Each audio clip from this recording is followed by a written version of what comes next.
సంక్షిప్తంగా మనం తెలియజేసుకోవడం జరుగుతుంది. కాబట్టి వినాలని ఇంట్రెస్ట్ ఉన్నటువంటి వ్యక్తులు కూడా అందరూ మరి ఈ యొక్క కార్యక్రమంలో పాల్గొనవలసిందిగా కోరుతున్నాం. హనుమంతుడు యొక్క జీవితాన్ని మనం సంక్షిప్తంగా తీసుకుంటే, మరి యుద్ధం పూర్తయిన తర్వాత రామచంద్ర ప్రభు పట్టాభిషిక్తుడయ్యి బ్రహ్మాండంగా ఏ దేవతలు, గంధర్వులు, యక్షులు, నాగులు ఇలా భూమండలంలో 3 లోకాలలో ఉన్నటువంటి దేవతలు కూడా రావణాసురుని ఎవరు ఏమి చేయలేకపోయారు. ఎందుకంటే ఆయన వర ప్రభావాలు, ఆయన 10,000 సంవత్సరాలు బ్రహ్మ గురించి తపస్సు చేసి కొన్ని వరాలు పొందారు. శివుడి గురించి 1000 సంవత్సరాలు తపస్సు చేసి అనేక రకమైనటువంటి మరి మరణం లేని వరాలు పొందినటువంటి వ్యక్తి రావణాసురుడు. అట్లాంటి రావణాసురుణ్ణి మానవ మాతృడుగా పుట్టినటువంటి రామచంద్ర ప్రభు సంహరించడం జరిగింది. ఇది ఎక్కడ విచిత్రం, ఎవరికి సాధ్యపడినటువంటిది. దేవతలందరూ గడగడలాడినటువంటి మరి ఆడించినటువంటి రావణాసురుణ్ణి మరి రాముడు ఎలా సంహరించగలిగాడు? ఈయన సాక్షాత్ విష్ణు స్వరూపమే, విష్ణుమూర్తే అయితేనే ఈ పని చేయగలడు అని చెప్పి మొత్తం లోకమంతా ఆయన 3 లోకాలు కొనియాడటం మొదలుపెట్టాయి. అలా అయిపోయిన తర్వాత ఆయన యుద్ధం పూర్తి చేసుకొని సీతమ్మ తల్లితో లంకకు చేరి, లంకలో నుంచి వాళ్ళు అయోధ్యాపురానికి వచ్చి అయోధ్యాపురంలో ఆయన పట్టాభిషిక్తుడు అయిన తర్వాత మరి అందరూ కూడా మన ముఖ్యమంత్రి పీఠం అధిష్ఠించిన తర్వాత ముఖ్యులందరూ మరి దానికి సంబంధించిన వాళ్ళందరూ వచ్చి ఆయన అభినందించడం అనేది ఈ కాలంలో ఉంది, ఆ కాలంలో ఉంది, ఏ కాలంలోనైనా ఉంటుంది. అలా రామచంద్ర ప్రభువుని అభినందించాలని చెప్పి సప్త ఋషులు వారితో పాటు అగస్త్యేశ్వర మహర్షి కూడా మరి రామచంద్ర ప్రభు దగ్గరికి అయోధ్యాపురం వచ్చారు. వాళ్ళు రాగానే బయట ఉన్నటువంటి వారు మరి రామచంద్ర ప్రభువుకి తెలియజేస్తే ఆయన వెంటనే వాళ్ళ ఋషులు ఆత్మాన్ని లోపలికి రమ్మండి అని చెప్తే లోపలికి వచ్చిన తర్వాత వారి యొక్క పాదాలకు నమస్కరించి వారికి ఆర్ఘ్య పాదములన్నీ కూడా వాళ్ళకి సమర్పించి వారి ఆసనాల మీద కూర్చోబెట్టి వాళ్ళందరూ కుశల ప్రశ్నలు అడిగిన తర్వాత రాముడు అగస్త్య మహర్షితో అడిగిన ప్రశ్న ఏమిటంటే, మహర్షి వాల్మీకి అలాగే రావణాసురుడిద్దరు కూడా ఎంతో గొప్పవాడు, అందులో ఎట్టి సందేహం లేదు. కానీ వీళ్ళిద్దరి కంటే కూడా హనుమంతుడు గొప్పవాడని నాకు అనిపిస్తా ఉన్నది. కానీ అనేక సందర్భాలలో మరి అంత గొప్పవాడయ్యిండు కూడా ఎందుకు హనుమంతుడు ఏమీ తెలియనట్లుగా అమాయకుడుగా మరి ఏదో తటస్థంగా గమ్ముగా ఉంటా ఉన్నాడు, కారణం ఏమిటి అని ఆయన అడిగితే అప్పుడు అగస్త్యేశ్వర మహర్షి చెప్పిన మాట ఏమిటంటే, నిజమే రామాను అన్నమాట, వాలి రావణాసురుడు ఇద్దరు బలవంతులే, కానీ వాళ్ళిద్దరి కంటే కూడా హనుమంక గొప్పవాడు బలవంతుడే, అందులో ఏం అనుమానించాల్సిన పని ఏం లేదు. ఎందుకంటే వాళ్ళిద్దరి కంటే ఈయన గుణవంతుడు, బలవంతుడు ప్లస్ గుణవంతుడు.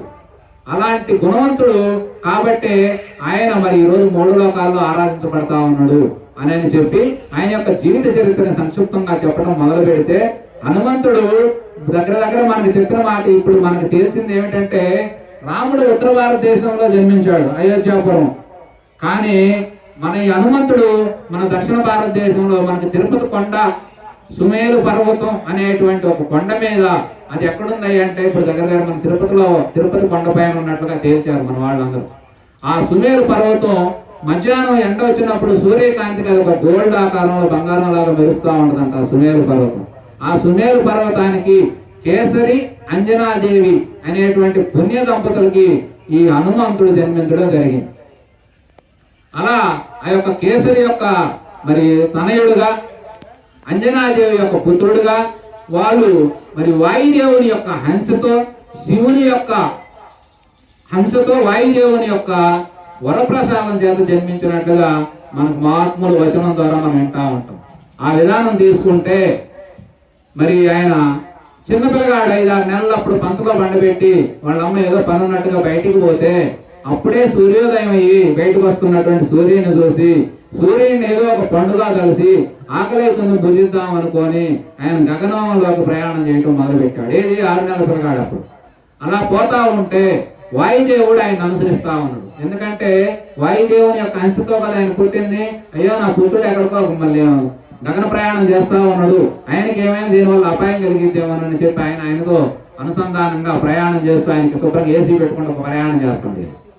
అలా ప్రయాణం చేస్తా ఉంటే కొంత దూరం వెళ్ళేసరికి రాహు అనేటువంటి, మనకి రాహు కేతువులు ఎన్ని సృష్టిలో పంచంలో అనేక గ్రహాలు ఉన్నాయి. ఆ గ్రహాల్లో రాహు అనేటువంటి గ్రహం ఆయన హనుమంతుని దర్శించి ఇంత చిన్నపిల్లవాడు ఇంత గగన వేగంలో ఇంత స్పీడ్గా ఎట్లా ప్రయాణం చేయగలుగుతున్నాడు, ఈయన వల్ల ఏదన్నా ముప్పు రాబోతున్నదా ఏమిటా అని చెప్పి ఈయన వెంటనే పోయి ఇంద్రుడికి తెలియజేసింది. ఇంద్రుడు ఎవరు? దేవతలకి అధిపతి, దేవతలందరికీ ఆయన రాజు. ఆ రాజు కాబట్టి ఇక్కడ ఏమి జరిగినా కూడా దానిని ఆయన మరి చూసుకొని సరి చేసుకోవాల్సిన బాధ్యత ఆయనకున్నది. కాబట్టి ఆయన వెంటనే ఐరావతం ఏనుగెక్కి చక్కగా మరి వజ్రాయుధం తీసుకొని వచ్చి చూశాడు. ఇది గగన ప్రయాణంలో స్పీడ్గా పోతుంది. అప్పుడు ఆయన చేతిలో ఉన్నటువంటి వజ్రాయుధాన్ని ఒకసారి విసరడం జరిగింది. అలా విసిరినటువంటి ఆ వజ్రాయుధం ఈ యొక్క హనుమంతుని చిన్న పిల్లగాడి దవడకు తగిలి అక్కడి నుంచి గరా తిరిగి కింద పట్టడం జరిగింది. కింద పడేటప్పుడు వాయుదేవుడు 2 చేతులతో ఆయన దగ్గరికి తీసుకొని అక్కడ ఉన్నటువంటి ఒక గుహలో పోయి అక్కడ గమ్ముగా కూర్చొని వాయుదేవుడు ఈ వాయువు ప్రచారం మొత్తం ఎక్కడెక్కడ ఆపేశాడు, నిలిపేసి. ఎందుకంటే నా వరప్రసాదం చేత జన్మించినటువంటి నా బిడ్డకి అన్యాయం చేస్తారా మీరు నా బిడ్డను ఎందుకు ఇలా ఖండించాల్సి వచ్చింది అని ఇంద్రుని యొక్క మరి తగిలినటువంటి ఆ బాధకి ఈ పిల్లగాడు ఇలా ఉన్నాడని చెప్పి ఆయన గృహలో పోయి 3 లోకాల్లో గాలి ఆపేసేసరికి సర్వ జీవులని విలవిల్లాడిపోతా ఉన్నాయి, బాధపడతా ఉన్నాయి ఊపిరాడక. ఇవన్నీ కూడా బ్రహ్మదేవుడికి దేవతలకు మొదలుపెట్టుకుని దేవతలందరూ బ్రహ్మదేవుని దగ్గర పోయారు. బ్రహ్మదేవుడు అప్పుడు ఆలోచించాడు ఈ కారణం ఏదో జరిగిందని. అక్కడి నుంచి శివుడి దగ్గరికి వచ్చి అక్కడి నుంచి మొత్తం దేవతలందరూ కూడా మరి యొక్క వాయుదేవుడు ఉన్నటువంటి గృహలోకి వచ్చారు. వీళ్ళు రాగానే, ఎందుకంటే మరి బ్రహ్మ విష్ణు అనేవాడు పెద్దవాళ్ళు కనుక మరి వాళ్ళు రాగానే వాయుదేవుడు లేచి ఆ పిల్లవాడిని తీసుకొని వాళ్ళ దేవతలు చుట్టూ ప్రదక్షిణ చేసి బ్రహ్మదేవుని విధంగా నిలబెట్టడం జరిగింది. అలా నిలబెట్టేటువంటి బాలుణ్ణి బ్రహ్మ ఆయన యొక్క కరస్పర్శతో అంటే ఆయన హస్తంతో ఆ యొక్క బాలుడిని తాకాడు. అలా తాకగానే మళ్ళీ ఆయన పునర్జీవితుడయ్యాడు. అంటే ఒకసారి పుట్టి మనలాగే ఆయన శరీరాన్ని విడిచాడు. కానీ ఆయన మళ్ళీ అదే దేహంలో పునర్జీవుడు కావటం వల్ల ఆ విధంగా అప్పుడు ఆయన చిరునవ్వుతో మక్కువ కదలికలన్నీ బయటకు వచ్చింది. అలా వచ్చేసరికి అప్పుడు ఆయన వాయుదేవుడు కూడా కాస్త నవ్వు వచ్చింది. మొక్కలో చిరునవ్వు వచ్చిన తర్వాత అప్పుడు బ్రహ్మదేవుడు చెప్పిన మాట ఏమిటంటే, ఈ హనుమంతుడు లోక రక్షణము, ధర్మస్థాపనము, శాంతి కాంక్షతో జన్మించినటువంటి, నిత్యం పరోపకారం కోసమే జన్మించినటువంటి వ్యక్తి. దేవతలకే పక్షాన, ధర్మం పక్షాన పోరాడగలడు, న్యాయానికి ప్రతినిధిగా ఉండగలడు, మానవ లోకం మొత్తాన్ని రక్షించగలడు. ఇట్లాంటి హనుమంతుడు కొన్ని వేలు లక్షల సంవత్సరాల తరబడి, యుగాల తరబడి జీవించగలడు. కాబట్టి ఈయనకు మీరందరూ కూడా, ఎందుకంటే ఇప్పుడు మన పిల్లలు పెళ్లిళ్ళు చేసుకుంటుంటే వాళ్ళ ఫ్రెండ్స్ అంతా చాలా గిఫ్ట్ చేసుకొచ్చి ఇచ్చారు. ఆ విధంగా దేవతలే బ్రహ్మదేవుడు చెప్పిన మాట ఏమిటంటే, మీరందరూ కూడా వాయుదేవుని యొక్క సంతోషం కోసం మీరందరూ తలా వరం ఇవ్వమని చెప్పడం జరిగింది. అలా వరం ఇవ్వమనేసరికి వాళ్ళందరూ అన్న తర్వాత మొట్టమొదటి ఎవరు? ఇంద్రుడు ఎందుకు? ఆయనే కాబట్టి కొట్టింది. ఆయన ఏమన్నాడంటే, ఎదురంగా వచ్చి ఒక బంగారు పద్మము ఒక కూడినటువంటి ఒక హారాన్ని మెడలో వేసి, హనుమ, ఈ రోజు నుంచి నీకు ఎట్టి బాధలు కలగవయ్యా, నా వజ్రాయుధంతో ఎలాంటి నీకు ఇబ్బందులు కలగు. ఎన్ని యుగాల్లోనైనా నేను ప్రయోగించి, నా వజ్రాయుధం నేనే కాదు ఎవరు ప్రయోగించినా అది నీకు ఎట్టి ఇబ్బందులు కలగకుండా ఉంటుంది. అంతేకాదు, నా యొక్క వజ్రాయుధం వల్ల నీ యొక్క కుడి దోడ దెబ్బతిన్నది కాబట్టి దోడని సంస్కృతంలో హనుమ అంటారు.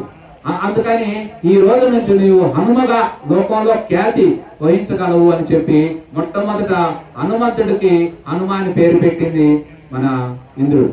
ఎందుకంటే అంతకుముందు అంజనాపుత్రుడు లేకపోతే కేసరి నందనుడు అని పిలిచేవాడు. ఇప్పటికీ మనకి రాముడికి అసలు స్వచ్ఛంగా రాముడు అని పిలిచేవాళ్ళు ఎవరు లేరు. దశరథ రాముడు, కళ్యాణ రాముడు, కోదండ రాముడు, ఇట్లా అనేక రకాల తండ్రి పేరుతోనే పిలుస్తాడు. కాబట్టి ఆ విధంగా మరి ఆయన్ని పిలవడం జరిగింది.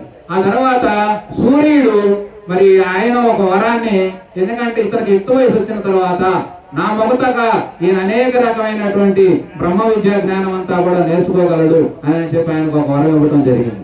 అట్లాగే మరి వరుణదేవుడు నా జలపాశంతో కానీ ఇతనికి జలం పట్ల ఎలాంటి విధానం కలగదు, ఎలాంటి మరణ భయం అవసరం లేదు అని చెప్పి వరుణదేవుడు ఆయనకు వరం ఇవ్వడం జరిగింది. ఆ తర్వాత శివుడు ఈయన ఎప్పుడు కూడా దీర్ఘాయువుగా ఉంటాడు, నాకు పాశుపతాస్త్రం కానీ త్రిశూలం కానీ ఈయన ఏమీ చేయలేవని చెప్పి ఆయన వరం ఇచ్చాడు.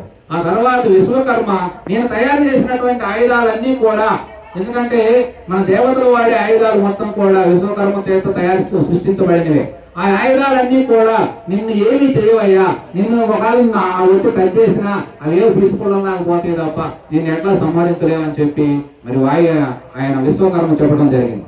కుబేరుడు చెప్పిన వరం ఏమిటంటే, నా గద, అప్పుడు కుబేరుడు అప్పుడు మనకి గద వాడటంలో కుబేరుడు మాత్రమే వాడేవాడు. ఎప్పుడు అది వాస్తవానికి మనకు మూల రామాయణంలో హనుమంతుడు గద ఎక్కడా వాడినట్టు లేదు. కాకపోతే మన తర్వాత కాలంలో రానున్న కాలంలో గదలందరూ వాడుతున్నట్టు అనేక రకమైన రామాయణాల్లో గద ఇచ్చారు, హనుమంతుడు గద అయింది. కానీ వాస్తవానికి గద అనేది హనుమంతుడికి అవసరం లేదు, మళ్ళీ ఒక బరువు దండది తప్ప. ఎందుకంటే హనుమంతుడు ఏ ఆయుధం ఉంటే దాన్ని ప్రయోగించి చేయగలడు. అసలు ఆయన బాహువులే పెద్ద ఆయుధాలు, మళ్ళీ ఆయన గద అవసరం లేదు. అయితే రావడం అనేక రామాయణాల్లో వచ్చింది కాబట్టి అలా వచ్చినా పర్వాలేదు. సరే, నీ కథ నా కథ ఎప్పుడు కూడా ఆయన ఎలాంటి ఇబ్బంది కలిగించదని చెప్పి ఆయన వరం ఇచ్చాడు. ఆ తర్వాత ఈ రకంగా దేవతలందరూ కూడా తలా ఒక వరాన్ని ఆయనకు ప్రసాదించి ఇవన్నీ చేశారు. తర్వాత బ్రహ్మదేవుడు చెప్పిన మాట ఏమిటంటే, లాస్ట్ గా, హనుమ, నీకు ఈ రోజు నుంచి అష్ట సిద్ధులను ప్రసాదిస్తున్నాను. అంటే నువ్వు చిన్న రూపం, సేమ రూపం దాల్చగలవు, పెద్ద ఆకాశమంత రూపాన్ని దాల్చగలవు, ఇక్కడ ఉండగలవు, ఇక్కడి నుంచి ఎక్కడికైనా మాయం కాగలవు, అక్కడి నుంచి ఇక్కడికి మాయం కాగలవు, ఎక్కడ మనోవేగంతో నువ్వు ఎక్కడికైనా ప్రయాణించగలవు. ఈ రకంగా అనేక రకమైనటువంటి అష్టసిద్ధులన్నీ నీకు సిద్ధించును గాక, నువ్వు అంతేకాదు నువ్వు చిరంజీవి జీవించును గాక అని చెప్పి బ్రహ్మదేవుడు ఇచ్చినటువంటి అద్భుతమైన వరాలన్నీ ఆయన చూడదు. మరి ఇన్ని వరాలు బాలుడుగా ఉండి ఇన్ని వరాలు ఆయన ఏమి తపస్సులు లేకుండా పొందినటువంటి మహానుభావుడు ఈయన. 11,000 సంవత్సరాలు రావణాసుడు తపస్సు చేసినా కూడా ఇన్ని వరాలు పొందాడు. కానీ ఈయన మరి ఇన్ని వరాలు పొంది, ఆ తర్వాత ఇన్ని వరాలు పొందిన తర్వాత అతను చిన్నపిల్లగాడు, వానర జాతి యొక్క, ఎందుకంటే దేహానికి కొన్ని లక్షణాలు ఉంటాయి. ఇప్పుడు మనమే ఉంటాం, ఏదైనా వంశస్తున్నా కులస్తున్నా చూస్తే అది ఆ వంశం అంతేరా అంటే అర్థం ఏంటంటే అది తాత ముత్తాతల నుంచి కొంత జీవులు ఉంటది అనేటువంటిది. ఆయన వానర జాతిలో జన్మించడం వల్ల, వానర జాతి లక్షణాల వల్ల, ఆయన అక్కడ జరిగేటువంటి యజ్ఞాలు ఇవన్నీ చిన్న వయసు కావడం వల్ల, తెలియకపోవడం వల్ల ఆ యజ్ఞాల దగ్గరికి వాడి దగ్గరికి పోవటం, అవన్నీ నూనెలు తీసుకొని ఆ బోడిగలో పోయటం, ఋషులు గడ్డాలు పట్టుకొని కట్టి ఓపటం, ఏమైనా కాయలు ఉంటే దొంగిలించడం, ఇవన్నీ రకరకాల పిచ్చి పనులన్నీ చేస్తాడు హనుమ. చేసేసరికి అప్పుడు ఋషులు పాపం ఓపిక బట్టి బాగా ఓర్చుకోలేక కోపం వచ్చింది. ఎన్ని రోజులని బాధలు పడతావు అని చెప్పి అట్టనే ఆయన ఏం అనాది కాదు అని లాస్ట్ బ్రూ మహర్షికి బాగా కోపం వచ్చింది. కోపం వచ్చి ఈ రోజు నుంచి హనుమంతుడు తన శక్తిని తాను తెలియకుండా పోవును గాక, ఎవరైనా గుర్తు చేస్తేనే ఇతనికి గుర్తొచ్చును గాక అని చెప్పి ఆయన శాపం ఇవ్వటం జరిగింది. అందుకనే హనుమంతుడు ఎంత గొప్పవాడైనా ఏమీ తెలియనట్టుగానే ఉంటాడు. అందుకని మన భక్తులందరూ హనుమంతుని దర్శనం మనం పొందాలి అంటే, హనుమంతుని ద్వారా మనం లాభపడాలి అంటే, హనుమంతుని యొక్క అనుగ్రహం మనం పొందాలి అంటే, జీవితంలో విజయం సాధించాలి అంటే మనం హనుమంతుని యొక్క కీర్తనలు అనేది, హనుమంతుని యొక్క నామ జపాలు ఇవన్నీ మనకు చాలా అవసరం. ఎందుకంటే మహాభారతం 21 లక్షల మంది చావడానికి కారణం కూడా హనుమంతుడే. ఎందుకంటే ముందు కృష్ణుడు కూర్చున్నాడు, పైన జెండా పైన కపిరాజుగా హనుమంతుడు ఉన్నాడు. అందుకే ఇంకా ఈ యుద్ధంలో విజయం సాధించగలిగారు. ఒక్కసారి హనుమంతుడికి మనసు బాగా నమస్కరించుకోవాలి, నువ్వు ఏ కార్యమైనా చేపట్టు, అది విజయం సాధిస్తుంది. ఇవాళ మన దేశవ్యాప్తంగా జెండాలన్నీ హనుమంతుడి పేరు మీద ఉంటాయి. చక్కగా ఆయన బుధానం ఉన్నాడంటే మనం విజయం సాధించినట్టే లెక్క. ఎందుకంటే ధైర్యంలో హనుమంతుడిని మించిన వాడు లేడు. దూరదృష్టి కలిగిన వాడు, ఏమి చెయ్యాలి చేస్తే ఏ ఫలాలు వస్తాయి, ఇవన్నీ కూడా దూరదృష్టి కలిగిన వాడు. అంతేకాదు సమయ స్ఫూర్తి తెలిసిన వాడు, సమయం సందర్భం అవన్నీ సంపూర్ణంగా ఎరిగిన పండితుడు. ఈ విధంగా ఆయన అనేక రకాలుగా మరి ఉండటం వల్లే హనుమంతుని ద్వారా లోకం ఎంతగానో ఉత్తరించబడింది. అట్లా మరి ఋషులు శాపం పెట్టడం వల్ల తన శక్తిని తాను మర్చిపోయి ఎవరైనా గుర్తు చేసినప్పుడే తప్ప, ఆయన పొగిడితే కోపం వస్తుంది, బాధ వస్తుంది, విపరీతంగా పెరుగుతుంది, తిట్టితే అంతే తప్ప తన శక్తి తనకు తెలియకుండా పోయింది. అందుకనే వాలి సుగ్రీవులు అన్నదమ్ములు ఇద్దరు దెబ్బలాడుకుంటా ఉంటుంటే ఏమి తెలియనట్టుగా ఉండేవాడు.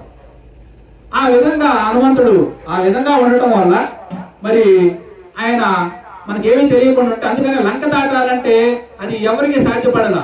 కానీ ఈయన అక్కడ ఉన్నటువంటి అంగదుడు జాంబవంతుడికి ఈయన గురించి తెలుసు. ఎందుకంటే ఇతను బలవంతుడు, ఏదైనా సాధించగలడని చెప్పి అప్పుడు వాళ్ళు ఒక్కసారి ఆయన కీర్తించడం వల్లే కీర్తనలో ఆయనకి విపరీతమైన పొంగిపోయింది. అందుకని మనకు కూడా హనుమంతుని దర్శనం కావాలంటే హనుమాన్ చాలీస, హనుమాన్ దండకాలు, హనుమాను మంత్రం, హనుమాకు సంబంధించినవన్నీ మనం చేసుకోవాలి. హనుమంతుకే కాదు, హనుమంతుని చేయకపోయినా హనుమంతుడు ఏమండు, రామకీర్తన చేయండి, రామ స్మరణ చేయండి, రాముని పూజించండి, రాముని ఆరాధించండి, రాముడిలాగా జీవించండి, హనుమంతుడు పక్కనే ఉంటాడు. అది కానీ అక్కడ రాముడికి హనుమంతుడికి ఉన్నటువంటి ఆ రామ భక్తి అనేది అంత గొప్పది అని చెప్పి ఆయన ఒక సందర్భంలో రాముడికి హనుమంతుడికి మరి ధర్మం కోసం యుద్ధం చేయవలసి వస్తే రాముడి మీద అంతే నిలబడి రాముడు ఒక రకంగా రాముడి కంటే హనుమంతుడే గెలిచింది. కారణం ఏంటంటే నేను రామనామంతో నా దగ్గర ఉంది, నువ్వు చేసుకోమంటే రాముడు చేయలేని పరిస్థితికి ఏర్పడింది. ఎందుకంటే రామనామం అంత గొప్పది. అట్లాంటి రామనామాన్ని నిలువెల్లా ఆయన నింపుకున్నాడు కాబట్టి ఆ విధంగా మరి హనుమంతుడు లంకకి వెళ్ళి అంత విజయాన్ని సాధించగలిగాడు. అది హనుమంతుని యొక్క జీవిత రహస్యం.